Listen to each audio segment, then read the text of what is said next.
Bem-vindos ao culto da Igreja Batista Redenção de Bragança Paulista. Esperamos que Deus fale ao seu coração. Assim, aproveite estes instantes iniciais para orar e tenha em mãos uma Bíblia. Desejamos que Deus seja adorado e também pedimos que Ele abençoe a todos nós.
Quem tudo fez e nos mantém como o seu poder, ó louvar o grande Deus que quer reinar em teu viver.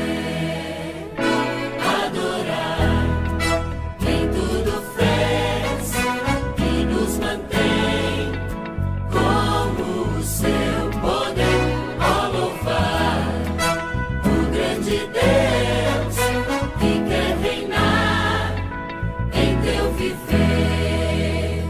Em problemas e tristezas, nos ampare em suas mãos. Cada dia vou louvá-lo, pois sua graça nos dá proteção.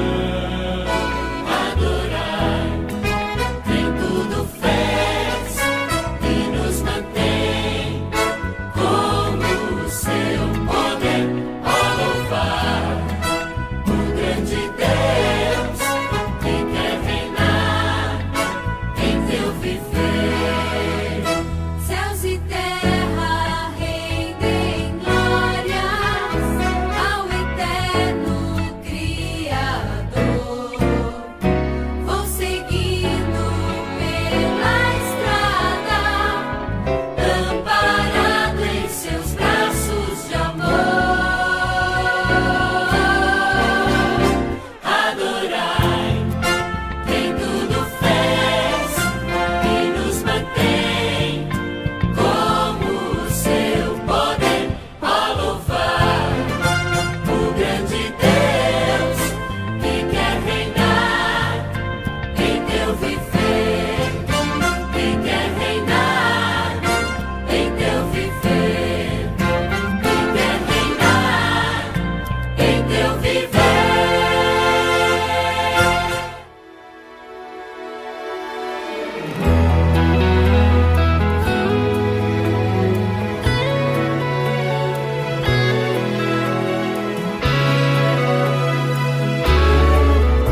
Decidi as tuas preciosas verdades dentro de mim. Eu não quero falhar, eu não quero jamais entristecer meu Jesus. Tua palavra é luz, tua palavra é paz, tua palavra é vida ao meu coração. Por isso em meu viver eu quero compreender, eu quero aceitar em mim o teu querer. Vem ajudar, meu Deus. Decidi obedecer, Senhor, em qualquer situação. Sei que tu vais ser comigo. Decidi que quero de hoje em diante ser sempre teu. Eu não quero falhar, eu não quero jamais entristecer meu Jesus. Tua palavra é luz, tua palavra é paz, tua palavra é vida ao meu coração. Por isso em meu viver eu quero compreender, eu quero aceitar em mim o teu querer. Vem ajudar, meu Deus. Tua palavra é luz, tua palavra é paz, tua palavra é vida ao meu coração. Por isso em meu viver eu quero compreender, eu quero aceitar em mim o teu querer. Vem ajudar, meu Deus.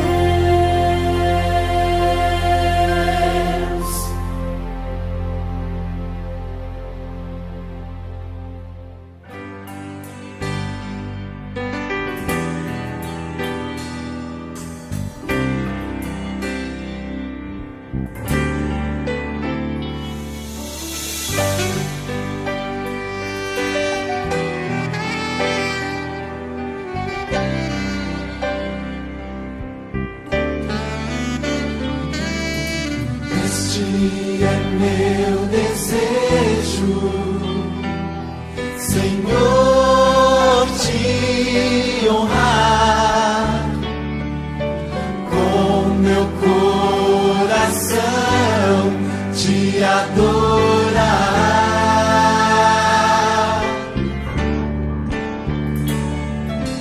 Tudo que há em mim te dá louvor,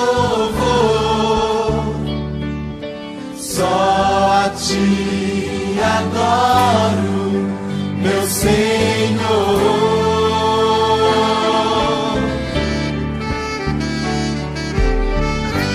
Toma o meu coração e toda a minha alma, eu vivo só pra ti, sempre que eu respirar, cada vez que eu acordar, faz o teu querer em mim.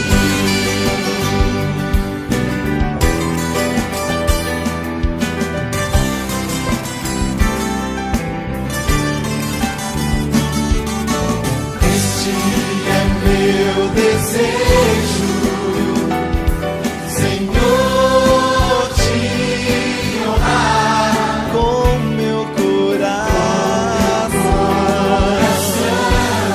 te adorar.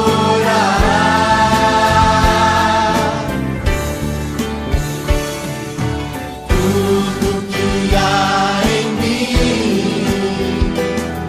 te dá louvor,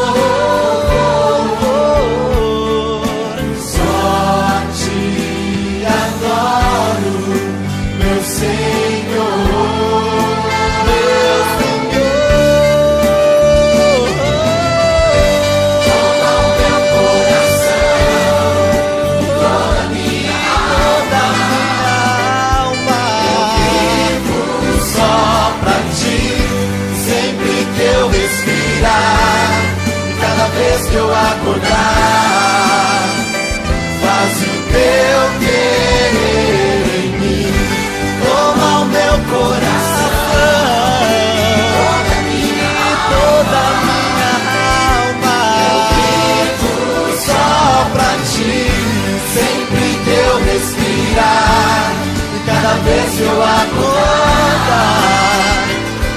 o teu querer em mim, toma o meu coração e toda a minha alma. Eu vivo só pra ti, sempre que eu respirar e cada vez que eu acordar. Faz o teu querer em mim.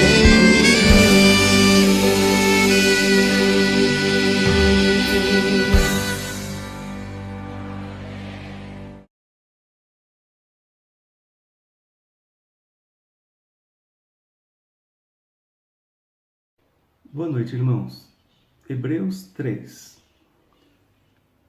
Por isso, santos irmãos, vocês que são participantes da vocação celestial, considerem atentamente o apóstolo e sumo sacerdote da nossa confissão, Jesus, o qual é fiel àquele que o constituiu, como também Moisés foi fiel em toda a casa de Deus.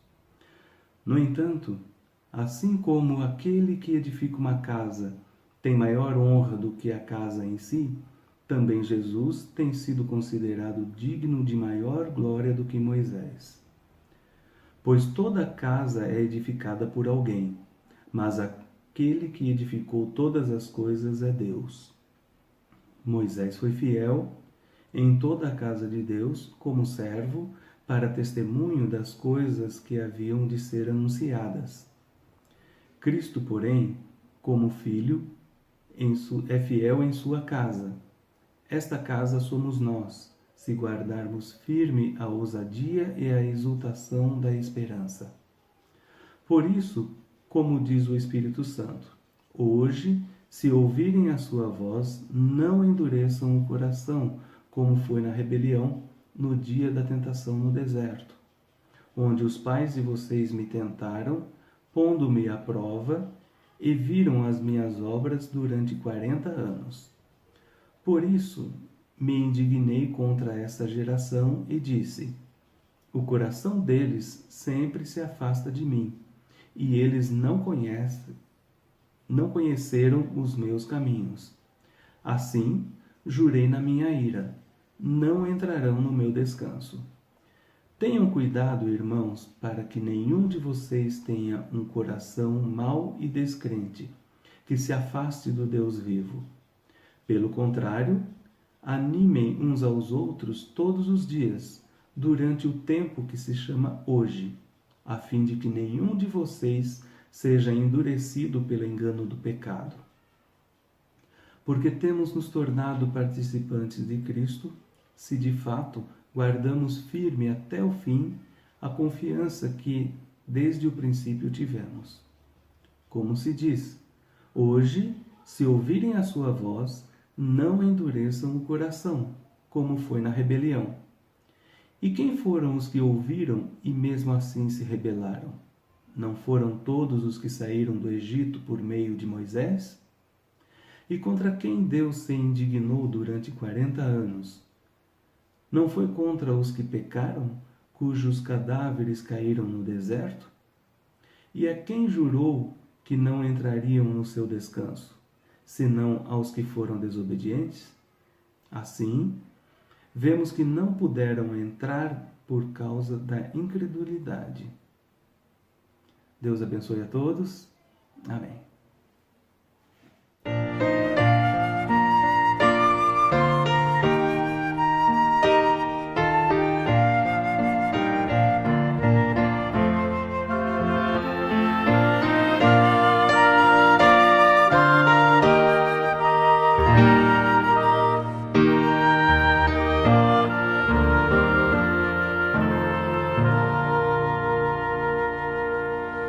Deus os guarde pelo seu poder, protegidos e velados, desfrutando seus cuidados. Deus os guarde pelo seu poder, pelo seu poder e no seu amor, é nos encontrarmos com Jesus.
Boa noite, irmãos.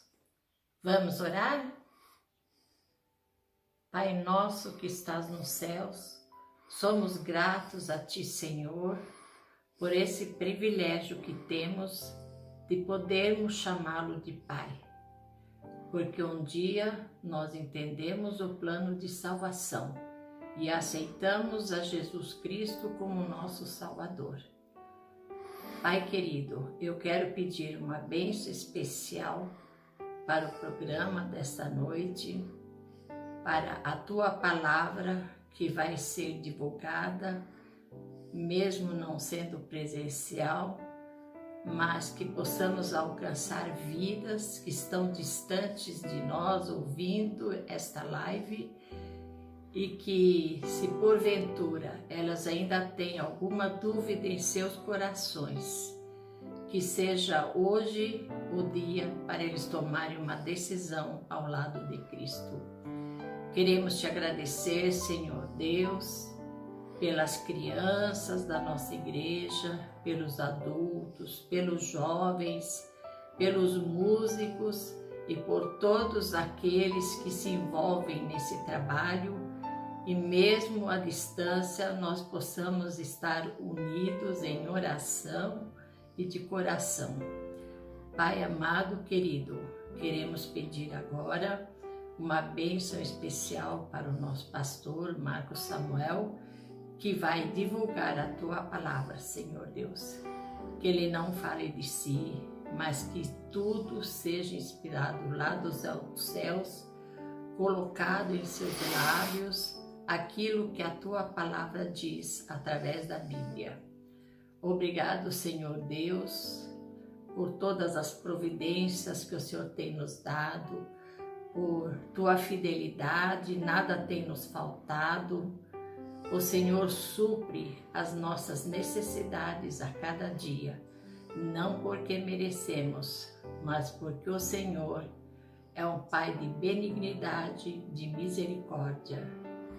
Perdoa as nossas faltas, dirija os nossos passos cada dia, em nome de Jesus. Amém.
ao Senhor, todos moradores da terra. Servi ao Senhor com alegria, apresentai-vos a Ele com cânticos. Sabei que o Senhor é Deus, e eterna a sua bondade e a sua fidelidade, de geração em geração. Aleluia, glória, aleluia. Aleluia, glória, aleluia. Aleluia, glória, aleluia. Aleluia, glória, aleluia. Aleluia, glória, aleluia. Aleluia, glória, aleluia. Aleluia, glória, aleluia. Aleluia, glória, aleluia.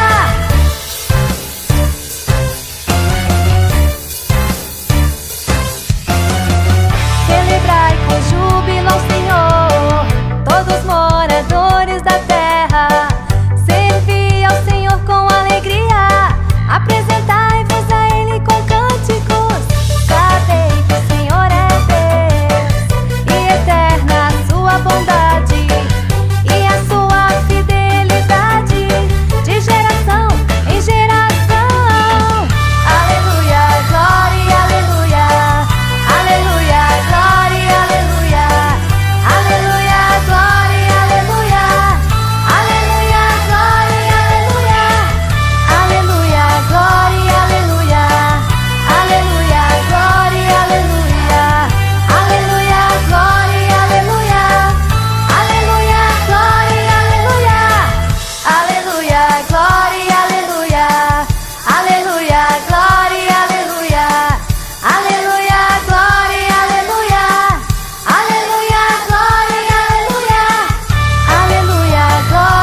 aleluia. Aleluia, glória, aleluia. Aleluia, glória, aleluia. Aleluia, glória, aleluia. Amém!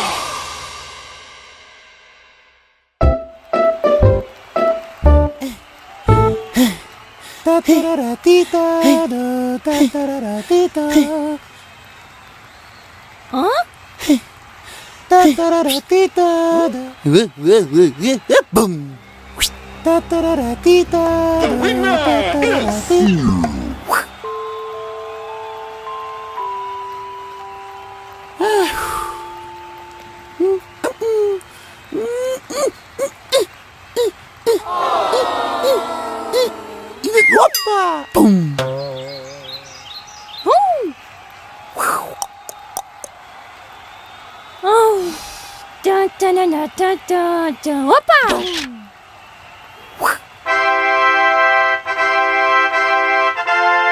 Assentando-se Jesus, chamou os 12 e disse: Se alguém quiser ser o primeiro, será o último e servo de todos.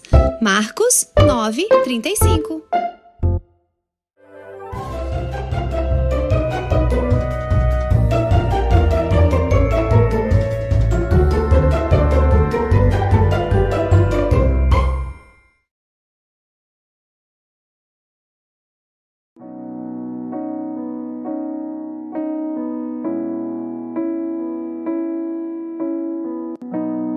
Esperamos que Deus esteja abençoando a sua vida através de nossos cultos.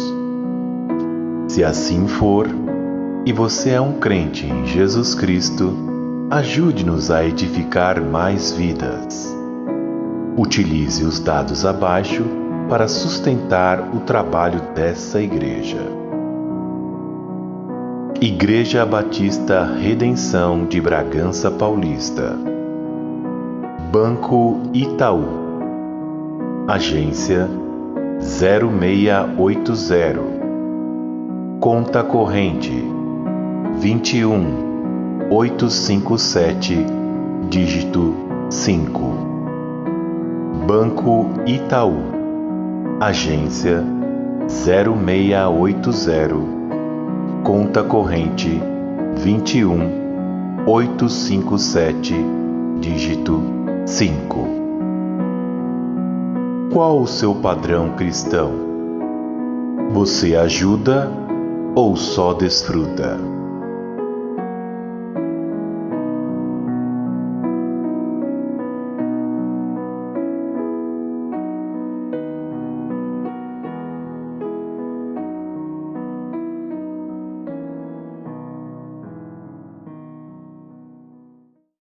Boa noite, irmão, boa noite, irmã.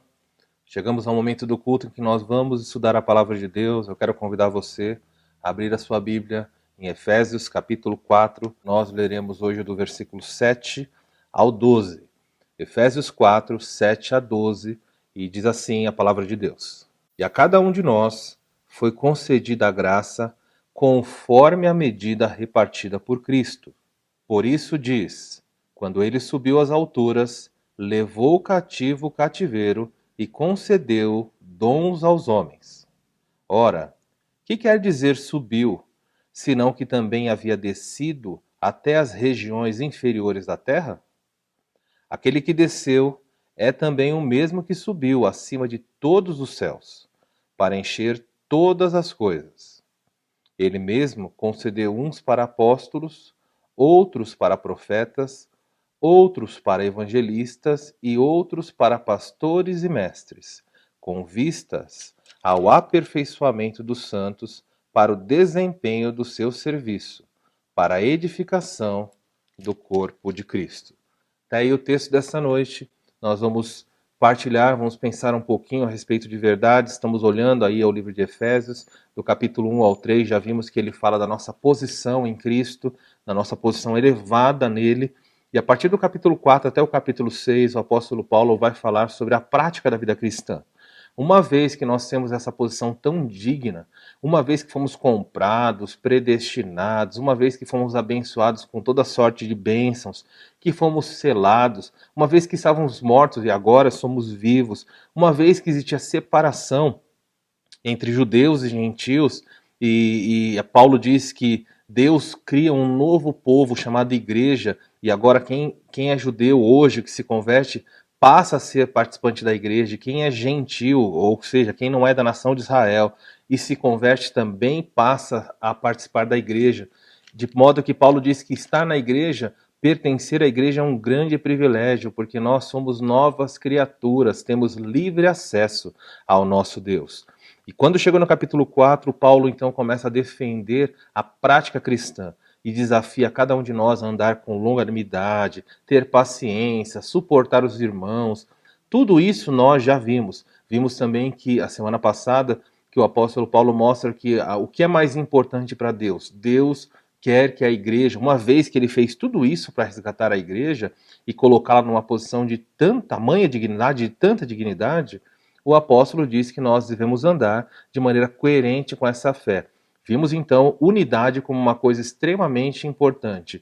Estar juntos não significa estar unidos. Então nós precisamos andar unidos. Hoje nós vamos ver outras verdades nesse texto. A verdade central do texto dessa noite é a seguinte: Deus abençoa a igreja ao lidar com os crentes de forma desigual.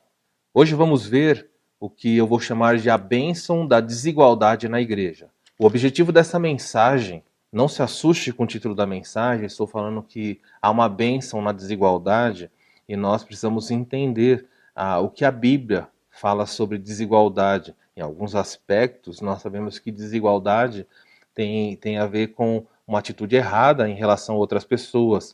Tratamento desigual muitas vezes significa injustiça. Mas veja, o termo que eu usei foi muitas vezes, não todas as vezes. É possível tratar pessoas com desigualdade e estar fazendo uma coisa muito boa, uma coisa correta e bonita. Então, antes que você se assuste com isso e fique perguntando como é que pode existir bênção na desigualdade? Como é que, à luz do que estamos vendo hoje, que Deus abençoa a igreja lidando com os crentes de forma desigual? Hoje nós vamos ver então como é que Deus abençoa a igreja através da desigualdade. E você, ao final desse estudo, deve louvar a Deus, falar: Senhor, muito obrigado pela desigualdade que há dentro do seu povo, porque por meio dessa desigualdade o Senhor tem nos abençoado. Quando falamos de desigualdade, nós temos que tomar cuidado com os nossos conceitos. Muitas vezes nós, por causa dos conceitos, como eu falei, humanos, nós pré-julgamos Deus, colocando ele num banco dos réus e começamos a pensar: Deus está tratando de forma desigual esse ou aquele, e isso é injusto. Por exemplo, a princípio, já posso dizer para você que você sabe de desigualdade. Talvez você não veja isso como bênção, mas veja, Todos nós, salvos, participantes da Igreja de Cristo, temos o mesmo Pai. Mas esse Pai decide abençoar alguns filhos, dando a alguns filhos riqueza. A outros ele deu pobreza. A alguns filhos ele deu saúde. A outros ele não deu. A alguns filhos dele, Deus concedeu viver em paz, desfrutar de um bom casamento, um casamento harmonioso, um casamento onde o cônjuge foi salvo. Há outros filhos em que Deus não salvou, salvou só um dos cônjuges. Há famílias que estão me assistindo aqui, quem sabe só você é convertido, e você tem filhos que não são convertidos, você tem o marido ou a esposa que não é convertido. Tudo isso, se nós sabemos que é a soberania de Deus chamar o seu povo, você precisa entender que muitas vezes dentro da igreja, Deus trata o seu povo de forma desigual, sem que isso implique em pecado ou qualquer injustiça da sua parte. Por quê? Porque Ele é Deus. E o fato dele ser Deus significa que ele administra as suas bênçãos, as suas graças, como ele quer. Ele decide quem vive muito, quem vive pouco, quem tem saúde, quem não tem, tudo isso. E é o mesmo Deus, agindo em todos nós, seus filhos, e sem cometer nenhum ato de injustiça. Cuidado, porque o conceito de igualdade plena em todas as coisas, pode acarretar em alguns problemas. Dá uma olhada nessa imagem. Veja que nela você poderia perceber que se nós tratarmos todos de forma igual ou igualmente, nem sempre vamos ter justiça. Então, por exemplo, se eu igualmente obrigar todas as pessoas a subirem escada, eu vou estar sendo injusto, não é? Com, por exemplo, um deficiente, um cadeirante. Embora eu possa dizer, estou tratando todos de forma igual. Todos têm que entrar nesse prédio, nessa residência, por essa escada. Não estou privilegiando ninguém. Todos igualmente vão ter acesso a esse local pela mesma escada. Mas ao fazer isso, ao oferecer esse tipo de igualdade, eu cometo um erro, porque essa igualdade não implica em demonstração de justiça. Por quê? Porque na prática, justiça é tratar os iguais com igualdade, ou seja, eu trato as pessoas que são iguais, que têm as mesmas condições, eu trato essas pessoas com plena igualdade. Mas justiça também implica em tratar os desiguais conforme a sua desigualdade. Seria justo eu permitir uma pessoa que não tem limitação subir pela escada, enquanto uma outra pessoa que tem limitação ter acesso por meio de uma rampa. Isso seria justiça. Talvez alguém diga, mas isso é desigualdade. É verdade, um tem acesso por escada, outro tem acesso por rampa. É desigual, mas é justo. Você poderia pensar da mesma maneira se um grupo de 3 pessoas estivessem observando um jogo numa certa arquibancada. Então você tem aí essa imagem mostrando a igualdade e justiça. Veja, a igualdade seria dar um caixote para cada um deles. Isso seria dividir de forma igualitária. Mas seria justo? Obviamente que não. Então, justiça seria olhar naquilo que eles são diferentes e tratá-los na medida da sua desigualdade. Por isso nós temos que entender, cuidado quando você olha para a maneira como Deus nos trata na igreja e você presume a partir desse tratamento conceitos que são meramente humanos. Então preste atenção, é comum e nós temos que fugir disso. Em Atos capítulo 6, eu não vou abrir, só vou citar para vocês, quando houve problemas dentro da igreja, as pessoas vendiam as suas posses, traziam os recursos e entregavam para os apóstolos. E a Bíblia diz que os recursos eram divididos à medida da necessidade de cada um. Não era assim, traz, vendeu, vamos dividir em partes iguais para todas as pessoas. Não. Numa igreja cristã, isso pode ser visto claramente, por exemplo, na parte de assistência social, na parte de diaconia, de suprir certas pessoas. Há pessoas que se você desse uma cesta básica, seria muito pouco.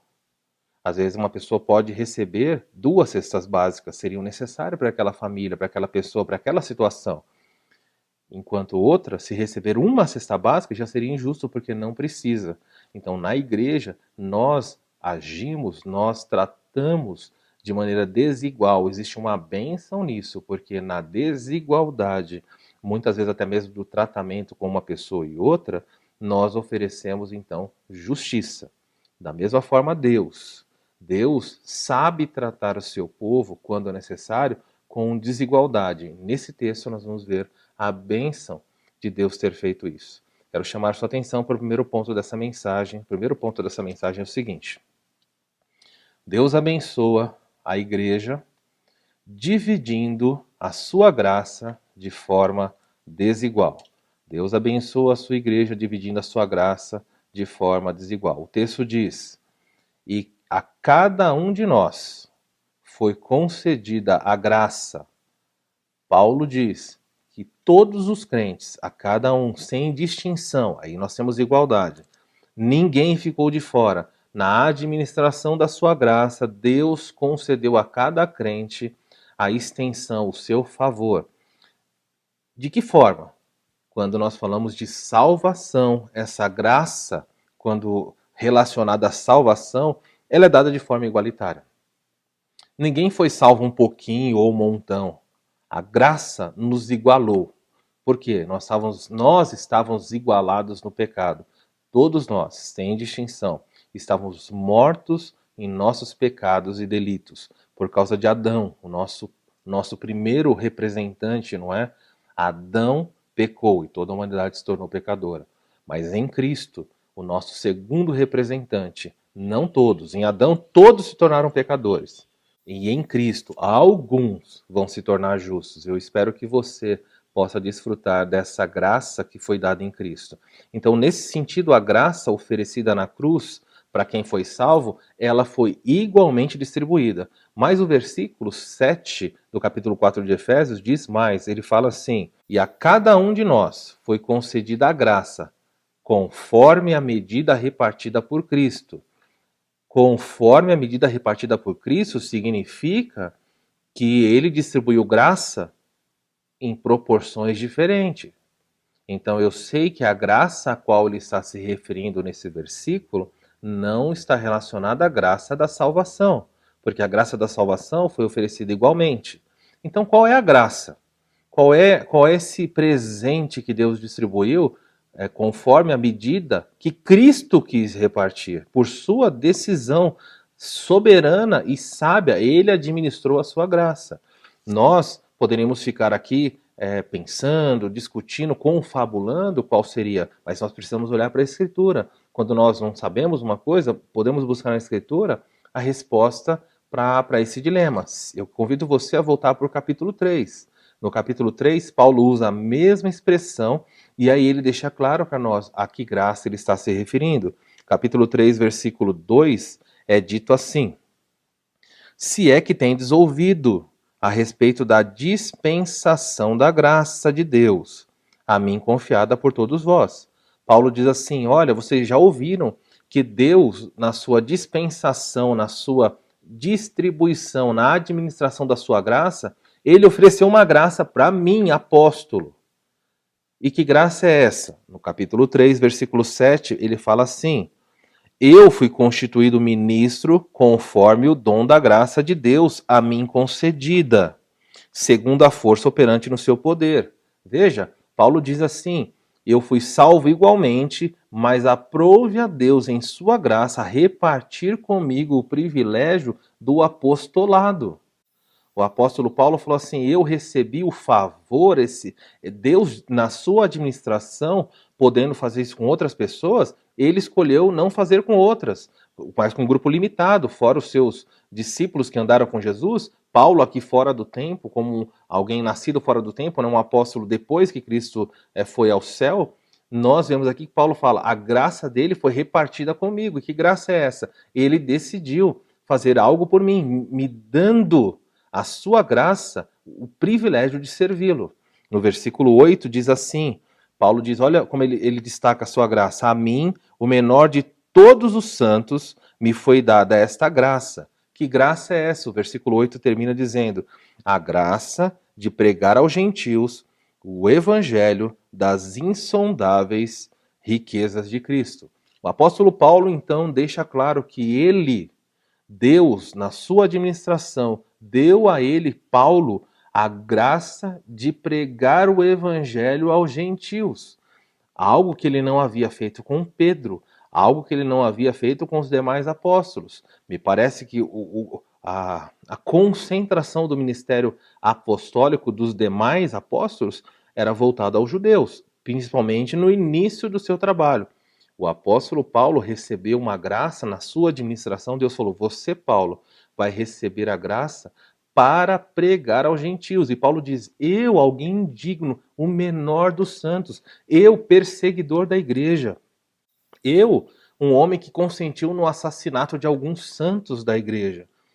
Deus, por alguma razão, olhou para mim e, no administrar da sua graça, distribuiu esse favor de forma desigual, concedendo a mim o privilégio de ministrar aos gentios, algo que ele não havia feito com os demais apóstolos. De modo que você e eu temos que entender isso da seguinte forma: Deus distribui a sua graça, dando a cada um de nós tarefas. Deus faz isso administrando na sua graça o que ele espera de cada um de nós, de forma desigual. Deus, não sabemos por quê, e não sendo injusto, capacita mais ou menos, capacita algumas pessoas para certas funções, enquanto outras pessoas não receberam dele essa mesma capacitação. Existe sim uma graça para servi-lo, que é distribuída de maneira desigual, conforme Deus escolhe, conforme ele percebe.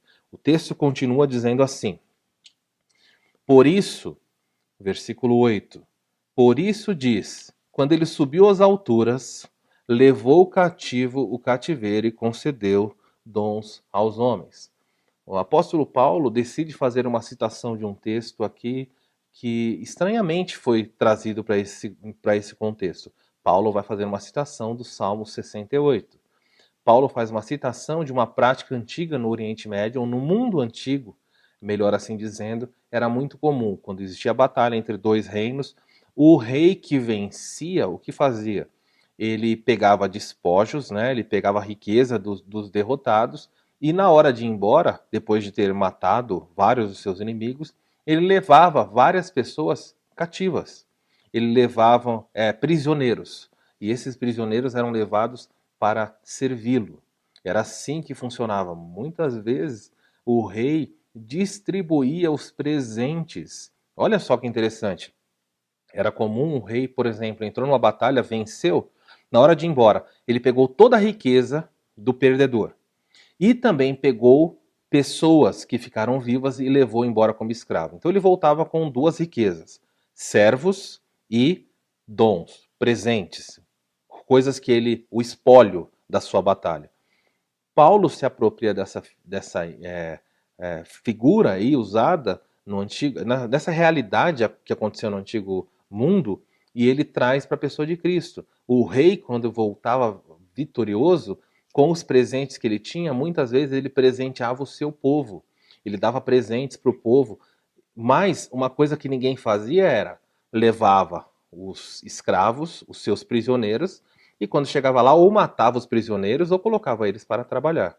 Mas Paulo faz aqui uma figura, usa nesse texto uma figura interessante. Ele fala que Cristo invadiu, usando aqui a ideia de que ele invade o reino das trevas e ele conquista prisioneiros, eu e você que é salvo. Ele conquista essas pessoas e ele volta vitorioso, levando esses prisioneiros com ele. Mas, de uma maneira estranha, toda a riqueza, todos os presentes que foram conquistados por Cristo, ele dá aos prisioneiros, que fomos nós. Nós fomos conquistados. Ele nos liberta e nos presenteia. E ele administra agora a sua graça. E quando ele fez isso, o versículo 8 diz assim: por isso, quando ele subiu às alturas, levou cativo o cativeiro e concedeu presentes, dons aos homens. É isso que o versículo está falando. Ele presenteou. Vamos ver mais à frente aqui que presente é esse que ele deu. A princípio, nós já vimos aqui, a primeira lição do texto dessa noite é muito claro. Deus administra a sua graça de maneira desigual, capacitando pessoas para diferentes oportunidades, para diferentes tarefas, para diferentes objetivos. E ele faz isso porque ele quer. Ele não presta contas para ninguém. A graça foi distribuída igualmente na salvação, mas no serviço cristão, na unidade do serviço cristão, Deus não deixou que a igreja fosse uniforme. Nós somos unidos, mas não somos iguais. Nós andamos juntos, mas nós somos diferentes. Nós somos como um grande quebra-cabeça. Um quebra-cabeça montado, as peças estão todas unidas. Elas estão presas umas às outras, mas elas não são iguais. Por menor que seja uma peça, ou maior que seja uma peça, se ela está no canto ou no centro, pouco importa. O que faz diferença é que ela participa da composição desse desenho. De modo que se alguém montasse um quebra-cabeça gigante de 5.000 peças e chegasse no final uma única peça e estivesse faltando, a beleza de todo aquele trabalho não seria tão demonstrada, tão revelada. De maneira que Cristo, ao morrer na cruz e salvar o seu povo, ele está montando através da igreja um enorme quebra-cabeça, com pessoas que devem andar unidas, e apesar de andarem unidas, elas são diferentes. Nós precisamos nos encaixar, irmãos.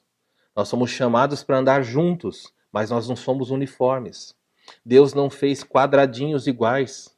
Deus colocou pessoas em dinâmicas diferentes, e agora nós temos que procurar pessoas para nos amoldar, nos encaixar.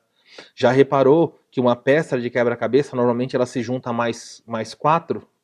E a seguinte da mesma forma, e assim vai. Uma peça do quebra-cabeça não se liga a todas as demais peças. Ela faz parte daquele quebra-cabeça. Está unida, ela faz parte do todo, mas ela não está ligada individualmente a cada peça. Ela está ligada ao plano, ao total, à ideia do quebra-cabeça todo. Cristo está montando a sua igreja, e na composição da sua igreja chamou pessoas diferentes.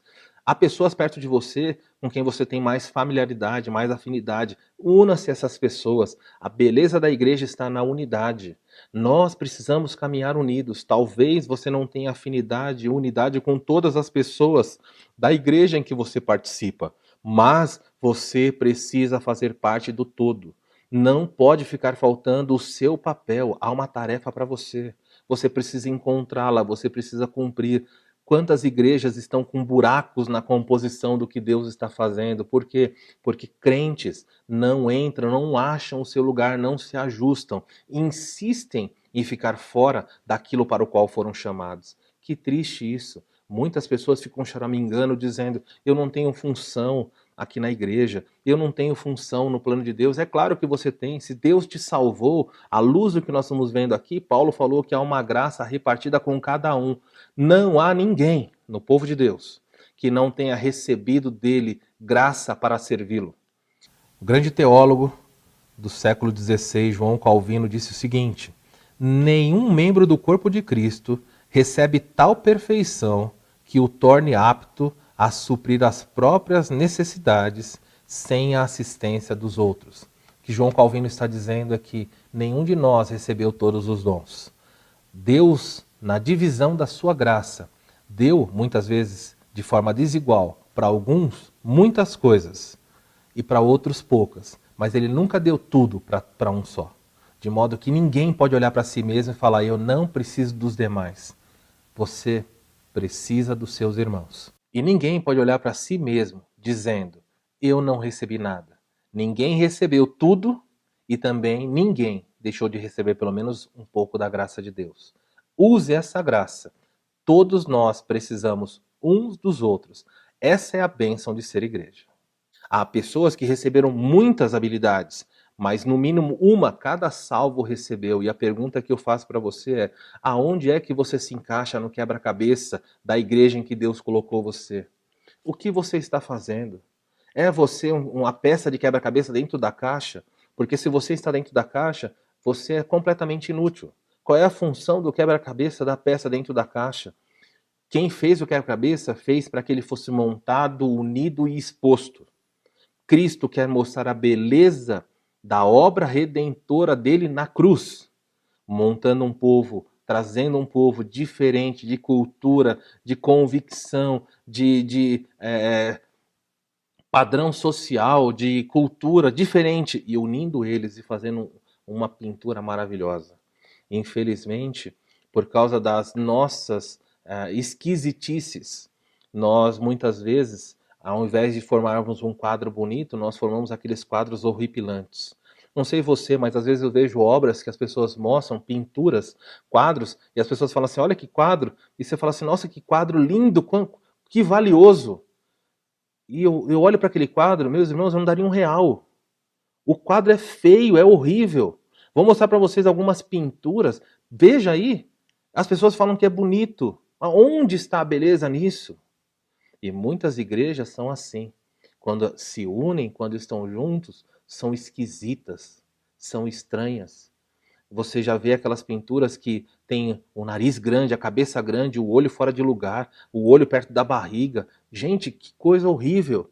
A igreja de Cristo não é assim. O Deus que chamou a igreja distribuiu a sua graça de forma desigual, colocando pessoas no centro, na borda e assim por diante, compondo uma enorme pintura, um quebra-cabeça, unido sem ser uniforme. Ache o seu lugar dentro do povo de Deus. Faça a diferença, porque é isso que é a bênção de Deus. A bênção de Deus está na unidade em diversidade. Quando nós nos unimos, sendo diferentes, nós estamos compondo o plano de Deus para aquilo que ele realizou. O próprio Cristo quer que cada um de nós administre a graça recebida em favor de todos os demais. Os próximos 2 versículos, eles tratam de um assunto também interessante. O versículo 9 diz assim, ora, que quer dizer subiu, senão que também havia descido até as regiões inferiores da terra.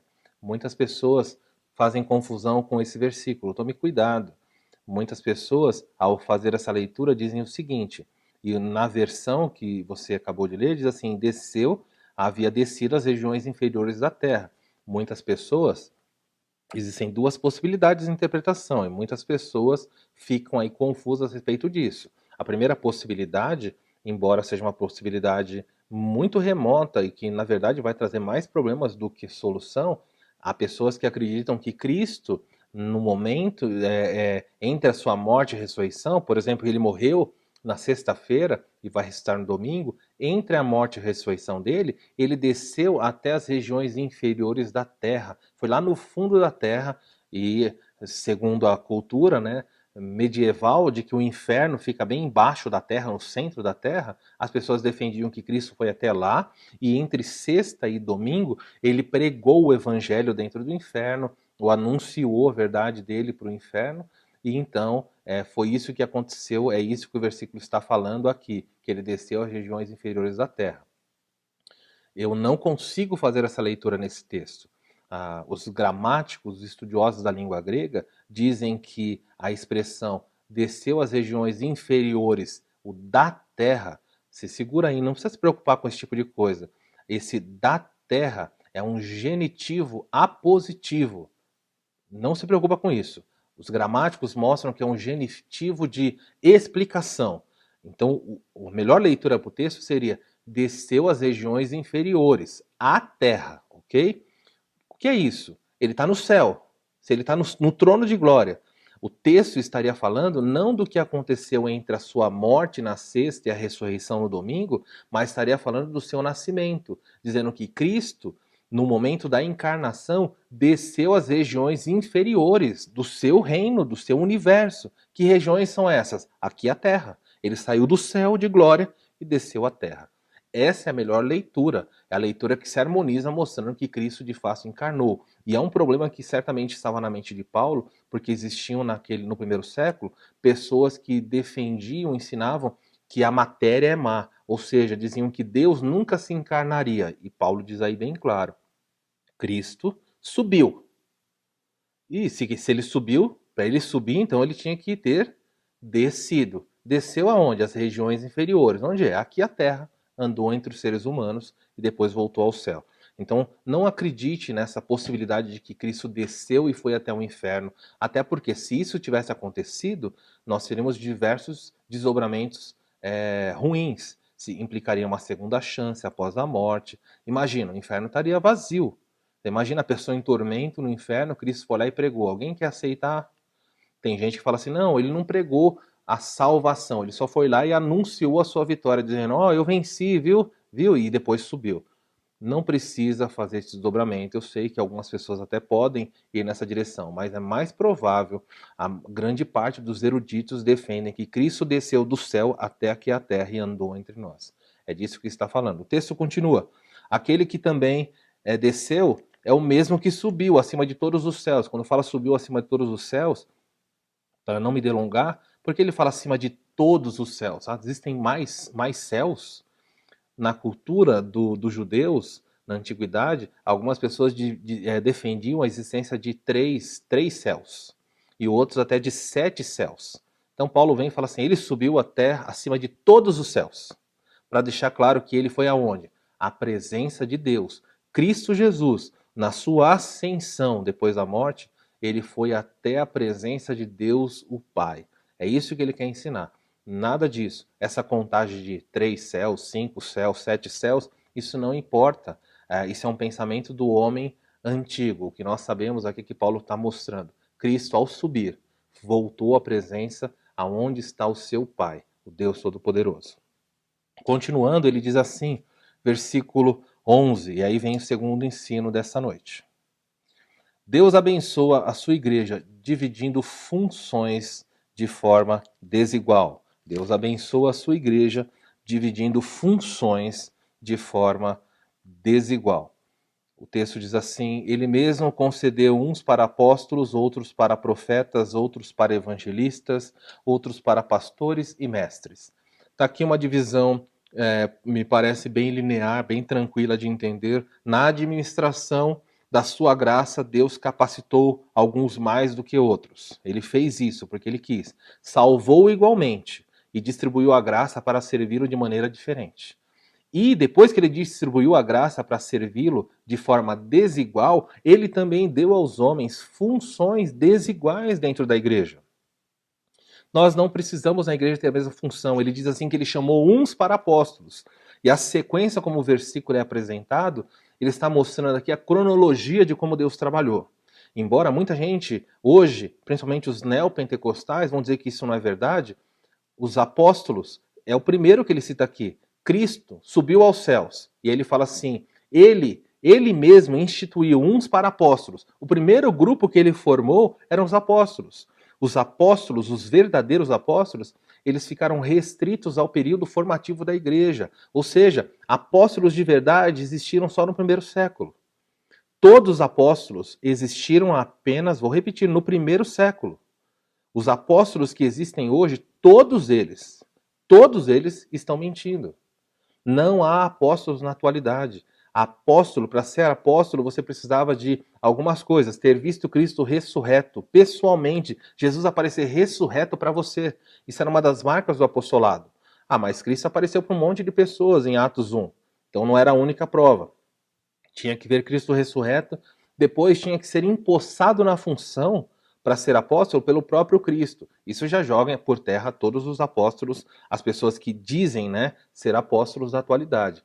Apóstolos, período formativo da igreja. Como é que eu sei isso? Pela Bíblia. Efésios capítulo 2, versículo 20, diz assim, falando sobre a igreja, vocês são edificados sobre o fundamento dos apóstolos e profetas, sendo ele mesmo, Cristo Jesus, a pedra angular. O apóstolo Paulo diz que a igreja é um edifício que está sendo formado. No fundamento da igreja, Cristo é a pedra principal. Em cima da pedra principal estão os apóstolos.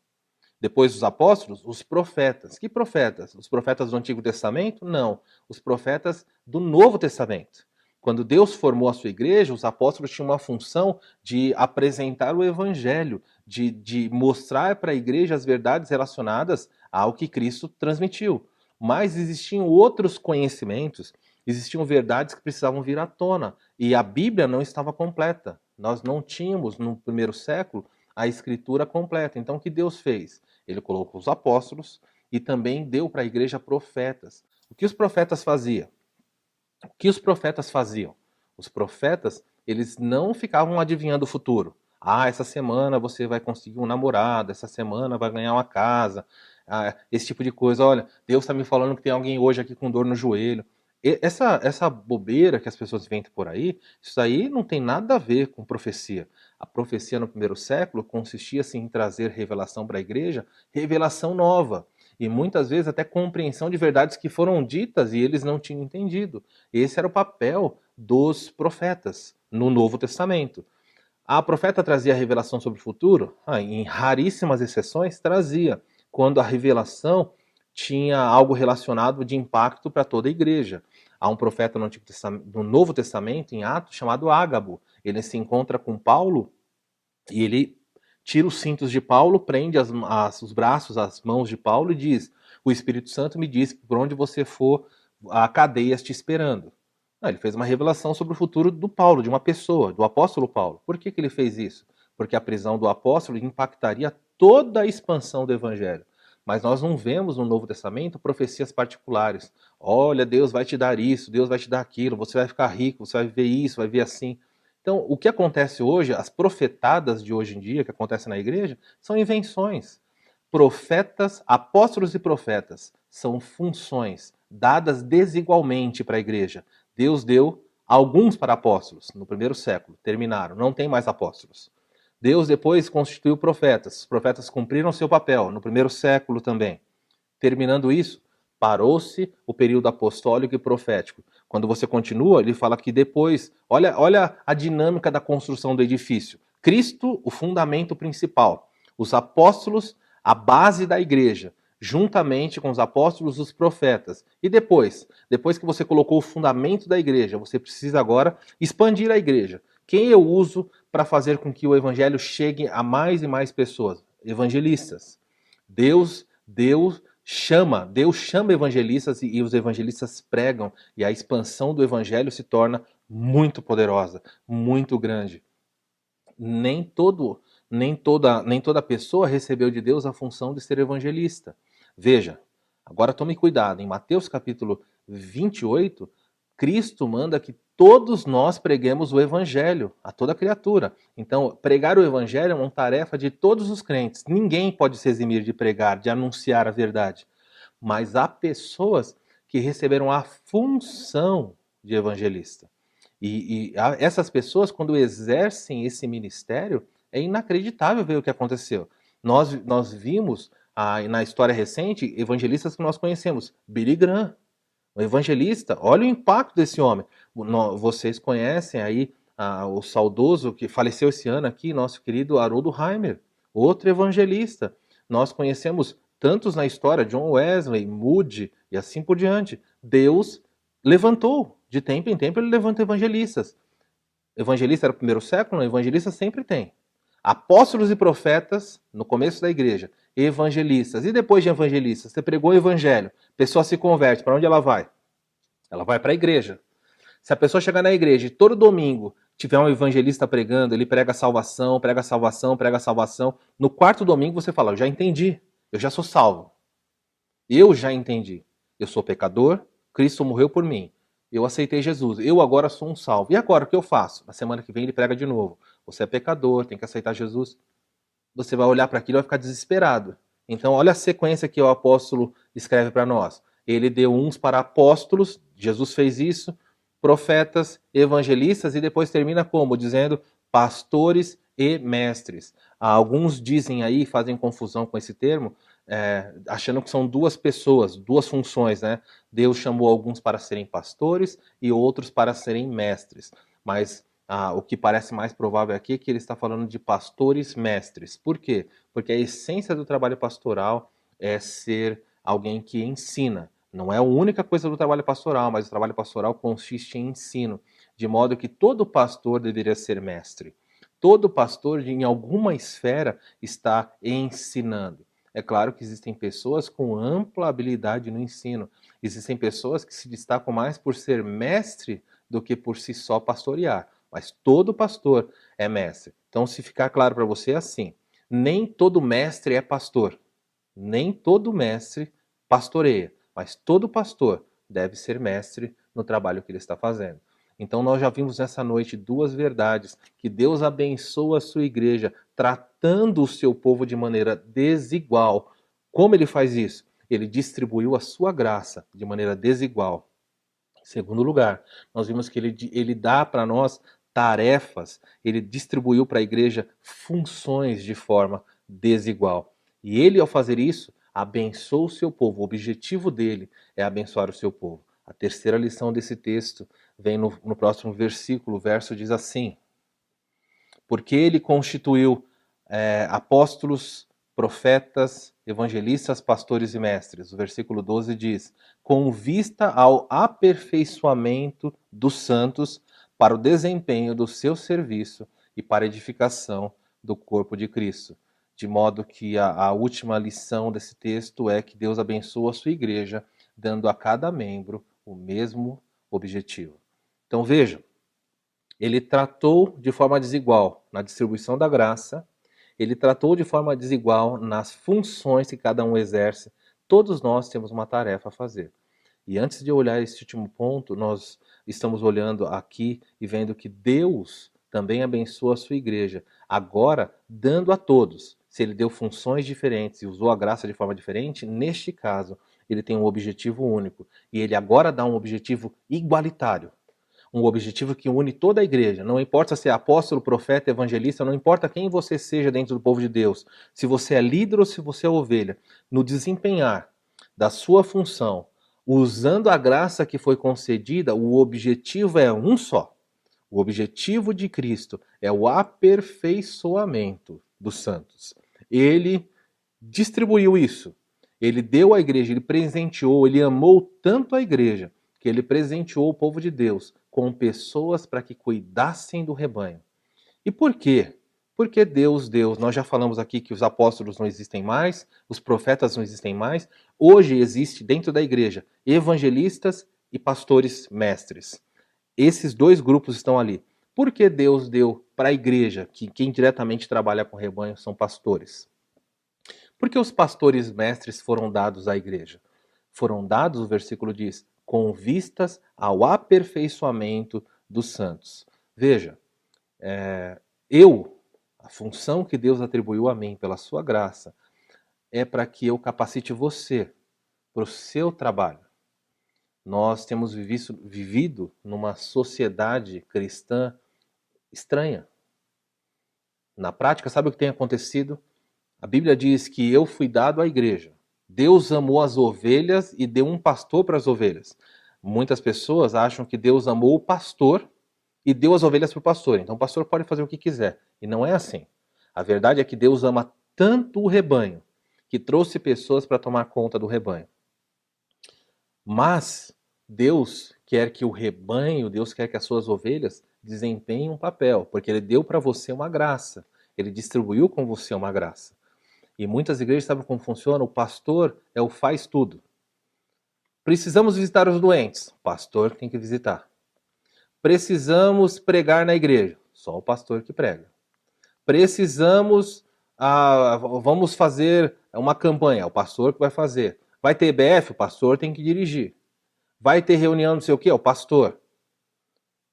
Precisa fazer capelania, precisa ir no presídio, precisa... vai ter um funeral. O pastor tem que ir lá fazer. Meus irmãos, isso está errado, a Bíblia não diz isso. A Bíblia diz que o trabalho pastoral é preparar os servos, preparar os demais irmãos para que eles desempenhem a sua função. E a minha pergunta para você é, você está se deixando ser moldado para a função que Deus tem para você? Eu falo com muita tristeza pensando na nossa igreja local, mas você que nos assiste na sua igreja aí, pense na sua igreja e você vai entender. Nossa igreja precisa de introdutores. Nós temos dificuldade de conseguir homens que queiram desempenhar a função de introdução. Eu não estou falando agora da época de pandemia, não, estou falando de modo geral. Não tem. São raros os homens que se dispõem a isso. Nós precisamos de pessoas na nossa igreja que desempenhem um trabalho de capelania, que queiram visitar pessoas. Nós precisamos de pessoas que desenvolvam o trabalho com crianças. Nós não temos um trabalho infantil estruturado. Nós temos alvos, temos sonhos. Sabemos de pessoas que até gostariam e quem sabe vão nos ajudar com isso, mas nós gostaríamos que mais pessoas se envolvessem. Nós temos um ministério de música na igreja. Essas áreas que aparecem, muitas vezes as pessoas querem se envolver. Mas, por exemplo, nós temos um ministério na igreja que está carente de mão de obra de ajuda. Nós precisamos de ajuda na transmissão dos cultos. Que dificuldade é conseguir pessoas que ajudem na transmissão. As pessoas parecem que não querem se envolver. Então o pastor tem que fazer. O pastor vai lá e o pastor tem que ficar na mesa de som, na transmissão, tem que cantar, tem que tocar, tem que pregar, tem que visitar, fazer funeral, nascimento. O pastor tem que fazer todas as coisas.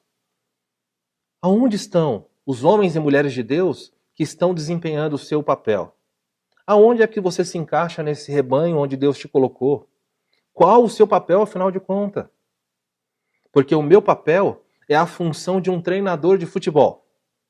Você não precisa entender nada de futebol, mas o trabalho pastoral ele está muito relacionado à função de um técnico de futebol. O técnico que joga? É o técnico que fica no gol? É o técnico que faz o ataque ou defende? Não, ele fica do lado de fora, instruindo, conversando, dizendo, olha, esse daqui é o melhor jogador no lado esquerdo. Vai lá, joga lá, faz o seu papel. Essa pessoa aqui, ela tem uma habilidade muito grande com a perna direita. Olha, sirva nessa ponta. Você sabe jogar assim? Joga no gol, joga na defesa. Enfim, esse é o papel pastoral. É administrar o rebanho para que o rebanho trabalhe, funcione quase que sozinho. Mas na prática, e com muita tristeza eu digo isso, na maioria das igrejas, nós temos visto o pastor colocando a camisa e correndo de um lado, correndo para o outro, tendo que fazer isso, fazer aquilo. Aonde estão as pessoas para servir? Qual é o seu papel? Onde você está servindo na sua igreja? É uma pergunta bem simples. Qual é o seu papel nessa igreja, na nossa igreja Batista Redenção de Bragança Paulista? Qual é o seu papel? O que você está fazendo? Qual é a sua função? Não importa se você é idoso, se você é novo, se você é homem ou se é mulher, Deus capacitou, à luz desse texto, deu para você uma graça, distribuiu. Existe um lugar nesse quebra-cabeça chamado Igreja Batista Redenção. E você que nos assiste que é de outra igreja, na sua igreja existe um lugar onde a peça, você é essa pecinha que se encaixa ali. Aonde é que você se encaixa? Ou você só está na caixa? Onde é? Talvez você esteja esperando o pastor procurar você e falar, olha, você não quer fazer isso e aquilo? Você, parte de você, servir a igreja é um privilégio. É você que deveria procurar o pastor, a liderança e falar, eu quero servir, onde eu posso? Pastor, eu não sei como eu posso servir, eu gosto de fazer isso, eu posso servir nessa área, posso trabalhar na cantina, posso trabalhar na introdução, pastor, posso ajudar com as crianças, pastor, posso, enfim, aonde é que você está servindo? Não me diga que você se contenta a ir domingo após domingo e ir embora. Mesmo que seja uma coisa pequena, ou você fazendo uma coisa grande, a palavra de Deus nos mostra que a unidade da igreja, o aperfeiçoamento da igreja se dá quando cada um faz o seu papel. Olha o que o versículo diz mais. O versículo diz assim, com vistas ao aperfeiçoamento dos santos, para quê? Para o desempenho do seu serviço. Então, quando nós desempenhamos o nosso serviço, quando os crentes desempenham o seu serviço, à luz desse texto, olha o que acontece. Para a edificação do corpo de Cristo. Sabe como uma igreja cresce? Sabe como uma igreja se torna unida? Ela não se torna unida só se alimentando da palavra de Deus, teoricamente, domingo após domingo. Ela faz o seu mútuo crescimento. É quando você se envolve no corpo de Cristo, quando você cumpre o papel para o qual Ele te salvou, quando você faz a sua parte, o corpo se edifica. Nós precisamos urgentemente mudar isso. Não seja um crente esquenta-banco. Não seja um crente que bate cartão em dia de ceia. Seja um crente comprometido e envolvido com a sua igreja. Jovem, você que está me assistindo, qual é o seu papel dentro dessa igreja? Será que as pessoas têm que estimular você para você participar do Darash, para você estar nas reuniões? Será que as pessoas precisam carregar você no colo o tempo inteiro? O que você faz para que esse grupo dê certo? Quem você convida? Ah, pastor, estou desmotivado. O que você tem feito para animar o grupo, para motivar o grupo? E não estou falando de novo nesse tempo de pandemia, estou falando qual a sua contribuição para que a igreja, para que os jovens se fortaleçam.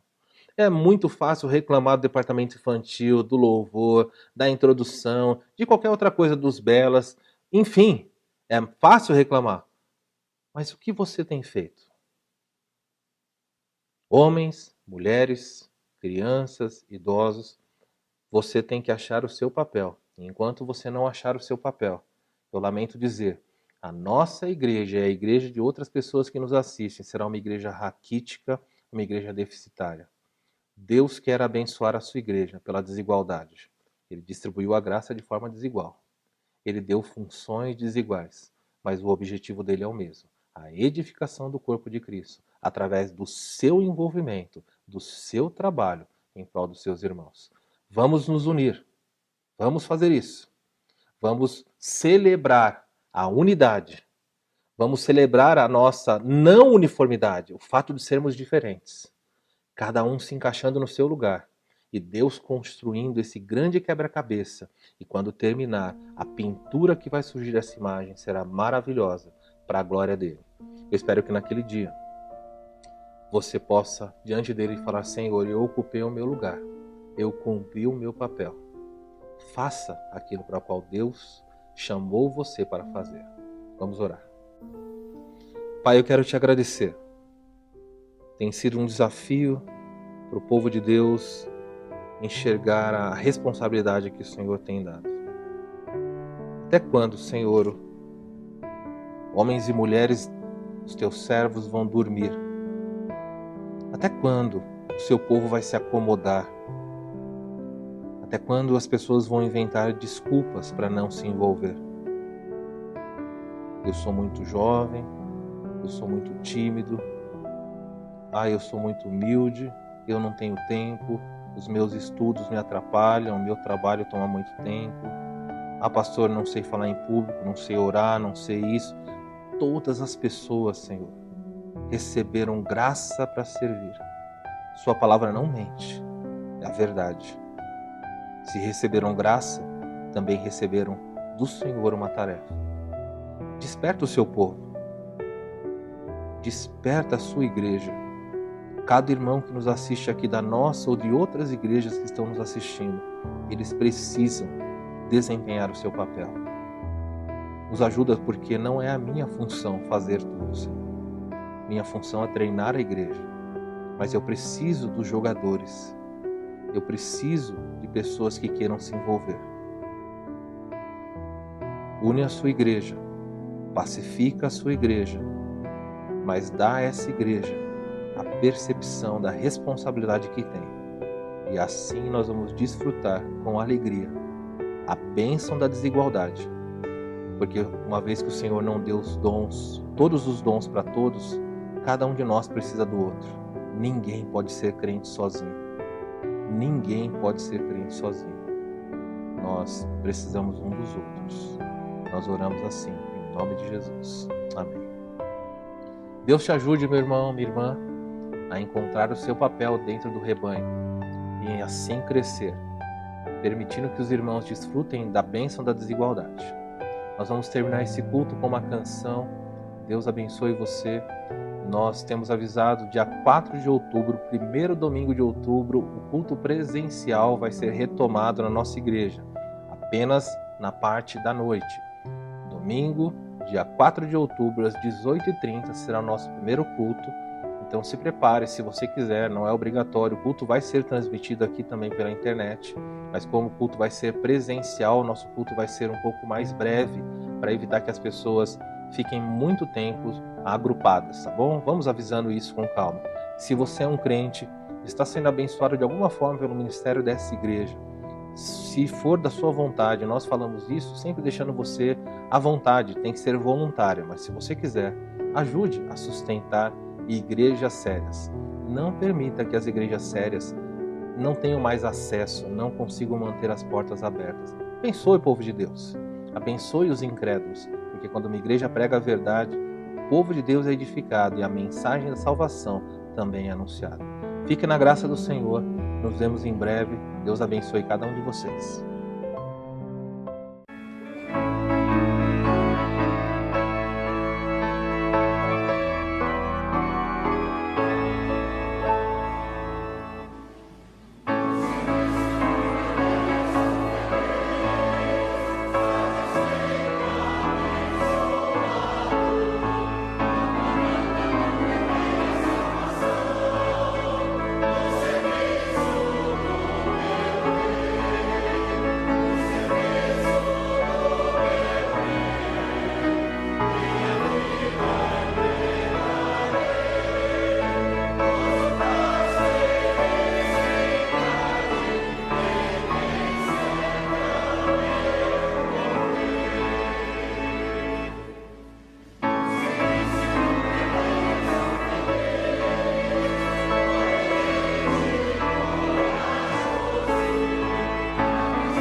Se Deus fizer, Ele é Deus. Se não fizer, Ele é Deus. Se a porta abrir, Ele é Deus. Mas se fechar, continua sendo Deus. Se a doença vier, Ele é Deus. Se curado eu for, Ele é Deus. Se tudo der certo, Ele é Deus. Mas se não der, continua sendo Deus.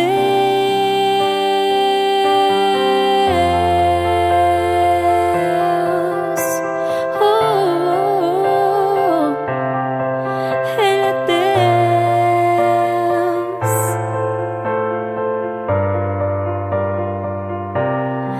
Minha fé não está firmada nas coisas que podes fazer.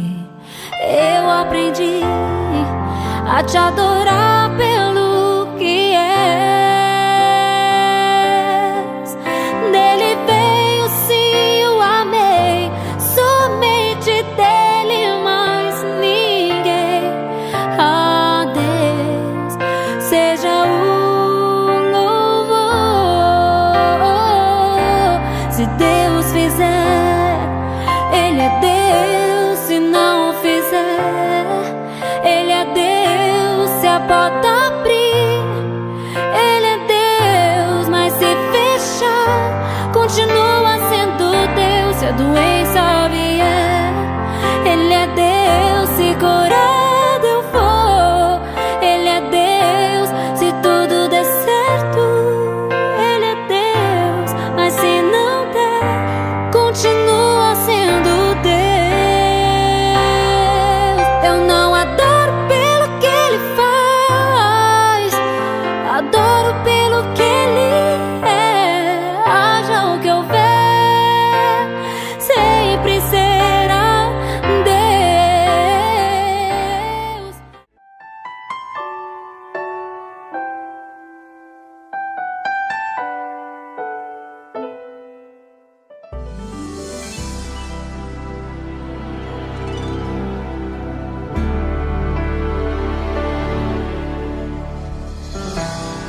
Estamos terminando o culto online da Igreja Batista Redenção de Bragança Paulista.